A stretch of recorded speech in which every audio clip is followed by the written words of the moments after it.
বৃষ্টি বার্তায় প্রত্যেককে আপনাদের স্বাগত জানাচ্ছি। আগামী কয়েকদিন কি আবহাওয়া দপ্তর জানালেন যে তাপপ্রবাহ কতদিন চলবে, পশ্চিমবঙ্গে দক্ষিণবঙ্গে কোনো সুখবর বা বৃষ্টির সুখবর রয়েছে কিনা, চাষি বন্ধুদের জানাবো যে বৃষ্টি কতদিন হবে বা হবে না, কি হবার সম্ভাবনা রয়েছে কিনা, বৃষ্টি আসছে কিনা, এই সমস্ত খুঁটিনাটি বিষয় খুব সংক্ষিপ্ত আকারে। এই মুহূর্তে আলিপুর আবহাওয়া দপ্তরে যা পূর্বাভাস রয়েছে, 23 তারিখ আগামীকাল মঙ্গলবার দক্ষিণবঙ্গের কলকাতা হাওড়াতে তাপপ্রবাহের পূর্বাভাস নেই, তবে গরম এবং আর্দ্রতাজনিত অস্বস্তি প্রচণ্ডভাবে বাড়বে। অন্যান্য প্রত্যেকটা জেলাতে তাপপ্রবাহ চলবে। এর পাশাপাশি আগামী কয়েকদিনে যা পূর্বাভাস রয়েছে, বলা হয়েছে তাপপ্রবাহ আরও বাড়বে, ভয়ঙ্করভাবে হবে। মেদিনীপুর, 24 পরগনা, 2 বর্ধমান, এছাড়া রয়েছে বীরভূম, বাঁকুড়া, এই সমস্ত জেলাগুলোতে প্রচণ্ড দাবদাহ চলতে পারে। আগামী 72 ঘন্টার মধ্যে তাপপ্রবাহ আরও বাড়তে পারে। ইতিমধ্যে দক্ষিণবঙ্গে রয়েছে অরেঞ্জ অ্যালার্ট, এমনটাই আপডেট পাওয়া যাচ্ছে। তাই আপাতত 26 তারিখ পর্যন্ত দেশে তাপপ্রবাহ চলবে বেশ কিছু কিছু রাজ্যে, তার মধ্যে পশ্চিমবঙ্গ রয়েছে, উড়িষ্যা রয়েছে, উত্তরপ্রদেশ রয়েছে, কর্ণাটক রয়েছে, পরবর্তী ক্ষেত্রে বিহার এবং ঝাড়খণ্ডে 25 তারিখ থেকে আবার তাপপ্রবাহ বাড়তে পারে। এই পর্যন্তই পূর্বাভাস। বৃষ্টির ক্ষেত্রে আবহাওয়া দপ্তরে যা পূর্বাভাস রয়েছে, আপাতত আজকে আগামীকাল সকাল 8:30 পর্যন্ত তাঁরা যেটা নতুন আপডেট প্রকাশ করেছেন, তারা বলছেন বৃষ্টির সম্ভাবনা রয়েছে। মূলত দু এক জায়গা হতেও পারে, নাও পারে। সেই সম্ভাবনা জেলাগুলো রয়েছে, যেমন পূর্ব মেদিনীপুর, পশ্চিম মেদিনীপুর, ঝাড়গ্রাম, বাঁকুড়া, পুরুলিয়া, পশ্চিম বর্ধমান, বীরভূম, এই জেলাগুলোর দু এক জায়গা হতে পারে। অন্যান্য জেলাতে মেঘলা আকাশ, বৃষ্টির কোনো সেইভাবে সম্ভাবনা নেই। আগামীকালের আপডেট রয়েছে, অর্থাৎ মঙ্গলবারে তাঁরা যেটা বলতে চাইছেন, মেদিনীপুর এছাড়া ঝাড়গ্রামে দু এক জায়গায় খুব হালকা বৃষ্টি হতে পারে। অন্যান্য কোনো জেলাতে বৃষ্টি হবে না।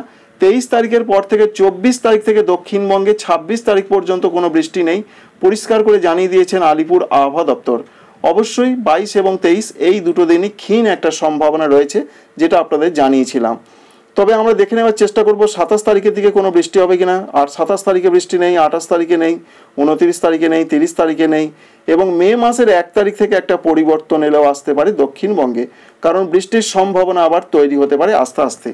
তাই এপ্রিল মাস পর্যন্ত দক্ষিণবঙ্গে ব্যাপক কোনো পরিবর্তন নয়, ঝড় বৃষ্টি নয়। চাষি বন্ধুরা নিশ্চিন্ত থাকতে পারেন। আজ এবং আগামীকাল পশ্চিমের দিকে জেলা এবং উপকূলবর্তী দু এক জায়গায় ছিটে ফোঁটা হালকা বৃষ্টি হতে পারে, বাকি কোনো জেলায় বৃষ্টি নয়। এবং বুধবার থেকে আর কোনো বৃষ্টির সম্ভাবনা নেই সারা এপ্রিল মাস 30 তারিখ পর্যন্ত। উত্তরবঙ্গের জন্য যা পূর্বাভাস রয়েছে, উত্তরবঙ্গে দার্জিলিং, কালিম্পং, জলপাইগুড়িতে আগামীকাল খুব হালকা বৃষ্টি হতে পারে। অন্যান্য জেলাগুলোতে কোথাও কোনো বৃষ্টি হবে না। তবে যেটা বলা হয়েছে যে 23 তারিখের পর 24, 25, 26 তারিখে উত্তরবঙ্গের শুধুমাত্র দার্জিলিং, কালিম্পংয়ের দু এক জায়গায় আইসোলেটেড প্লেসে খুব হালকা বৃষ্টি হতে পারে। অন্যান্য কোনো জেলায় বৃষ্টি হবে না।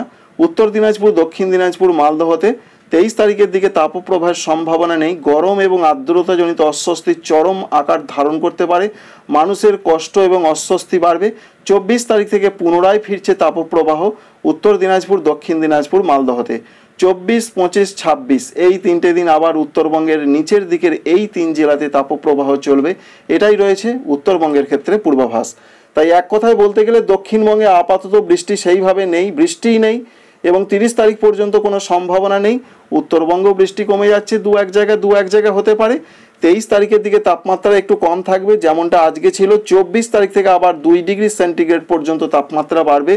স্বমহিমায় চলবে আবার সারা রাজ্য জুড়ে তাপপ্রবাহ, বেশ কিছু জেলাতে নয়, অনেক জেলাতে। আপডেটটি এই পর্যন্তই।